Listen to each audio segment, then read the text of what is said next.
আসসালামু আলাইকুম রহমতুল্লাহি ওবরাকাতুহু। চলে আসলাম আবার আপনাদের মাঝে একটি তুর্কিশ স্পেশাল নলি রেসিপি নিয়ে। আর এই নলি রেসিপিটির জন্য উপকরণ হিসেবে আমি প্রথমত নিয়ে নিয়েছি বেশ বড় সাইজের কয়েকটা নলি। আপনারা চাইলে গরু খাসি উভয়ের নলি দিয়ে করতে পারবেন। তো নলিগুলো ভালো মতো ধুয়ে পরিষ্কার করে সুন্দর মতো একটা বড় পাতিলে নিয়ে নিব।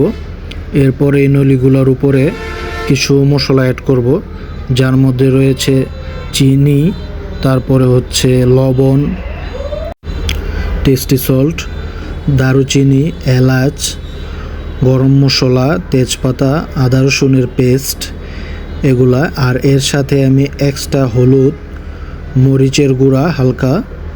তো এই জায়গায় যে যার যার স্বাদ মতো মরিচের গুঁড়োটা দিয়ে নেবেন, কারণ কেউ ঝাল আমরা কম খেতে পছন্দ করি বা কেউ বেশি। সাথে ফ্রেশের গরুর গোস্ত মশলা অ্যাড করে দেব। এটা হচ্ছে গরুর গোস্তর মশলা। আর যে এটা স্বাদ মতো দিয়ে নেবেন কম বেশি করে আবারও টেস্টি সল্ট দিয়ে নিলাম বেশ খানিকটা। দিয়ে এগুলা ভালো মতো একসাথে হাতে মেরিনেট করে কিছুক্ষণ সময়ের জন্য এটা রেস্টে রেখে দিব অপর পাত্রে।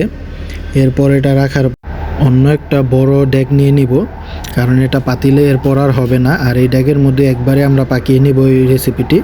এই জন্য ডেকের মধ্যে বেশ খানিকটা পেঁয়াজ কুচি আর সাথে সয়াবিন তেল দিয়ে ভালো মতো পেঁয়াজগুলোকে ভেজে এরপর রেস্টে রাখা নলিগুলো এক এক করে পাতিলে দিয়ে দিব, মানে বড় ডেকটার মধ্যে দিয়ে দিব যেটা নিয়েছি, কারণ এটা রান্নার পর অনেকটা বেড়ে যাবে, তাই এজন্য আমরা একটা বড় ডেক ইউজ করেছি এই জায়গার মধ্যে।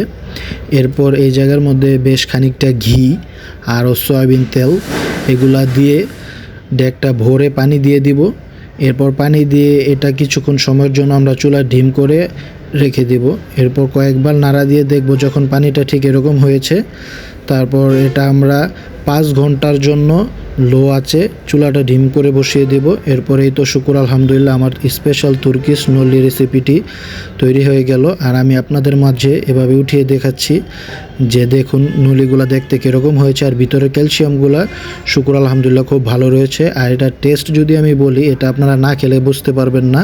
শুকুর আলহামদুলিল্লাহ অনেক অনেক অনেক ভালো হয়েছে। আজকের মতো এ পর্যন্তই। আল্লাহ হাফেজ।